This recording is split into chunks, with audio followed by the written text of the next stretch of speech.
แขวงจำปาสักสรุปเวียกงานสาธารณสุขประจำปี 2025 และวางทิศทางแผนการประจำปี 2026 ในวันที่25 มีนาคม 2026 ที่แผนกสาธารณสุขแขวงจำปาสักได้จัดกองประชุมสรุปเวียกงานสาธารณสุขทั่วแขวงประจำปี 2025 และวางทิศทางแผนการปี 2026 ขึ้นโดยการให้เกียรติเข้าร่วมเป็นประธานของทานสมบุญเฮืองวงศาห้องประธานคณะกรรมการปกครองแขวงจำปาสักผู้สินำเวียกงานคงเขตวัฒนธรรมสังคมและการปกครองทานนันทสารวรรณวงศ์หัวหน้าแผนกสาธารณสุขแขวงพร้อมคณะมีต่างหนาคณะจัดตั้งแขวงผู้อำนวยการวิทยาลัยวิทยาศาสตร์จำปาสักผู้อำนวยการห้องหมอแขวงจำปาสักผู้อำนวยการโรงงานผลิตยา CBF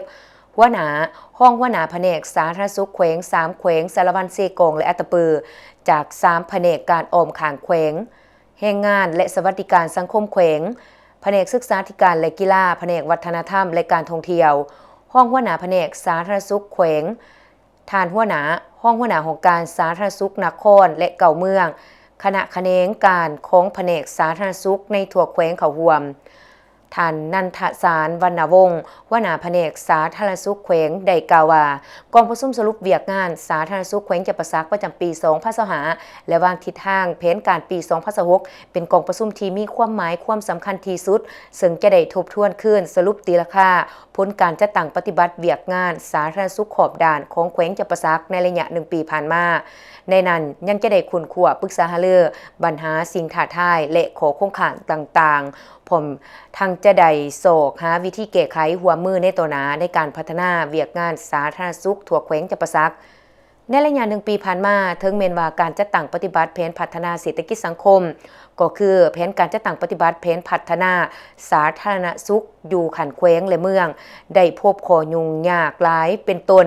ด้านบุคลากรสาธารณสุขปัญหาผลกระทบจากภัยพิบัติธรรมศาสตร์รวมทั้งปัญหาสภาพเศรษฐกิจซึ่งมีผลกระทบโดยตรงต่อการพัฒนาเศรษฐกิจสังคมของศาสตร์บ่รวมบ่เฉพาะก็คือต่อการพัฒนาเวียกงานสาธารณสุขแขวงแต่ถึงอย่างใดก็ตามแผนกสาธารณสุขแขวงจำปาสักได้เฮ็ดเวียกอย่างหนักหน่วงเพื่อจะตั้งปฏิบัติบรรดาตัว4บอกที่สำคัญของแขนงการย้อนความเอาใจใส่นำพาสีนำของคณะภาคคณะแผนกคณะนำแต่ละขันรวมทั้งการหัวมือสวยเหลืออย่างเป็นเจ้าการของภาครัฐและองค์การจัดตั้งสากลที่เป็นคู่ร่วมกันพัฒนาตลอดหอดพ่อแม่ประชาชนบรรดาเผ่าในทั่วแขวงจำปาสักจึงมีผลสำเร็จในหลายด่านเป็นต้นสามารถบรรลุตัว4บอกที่ได้กำหนดไว้การป้องกันควบคุมและแก้ไขการแพร่ระบาดของพยาธิไข้ยุงลายได้โดยพื้นฐานซึ่งเฮ็ดให้บ่มีการระบาดในวงกว้างกองประชุมยังได้มีการประกาศพนักงานนำผ้าคุ้มครองของแผนกสาธารณสุขแขวงเข้าพักการรับอุดหนุนบำนาญและประกาศแต่งตั้งห้องหัวหน้าแขนงอีกด้วยตอนท้ายกองประชุมยังได้รับฟังการโอล่มจากทานสมบูรณ์เฮืองวงศาห้องประธานคณะกรรมการปกครองแขวงอีกด้วย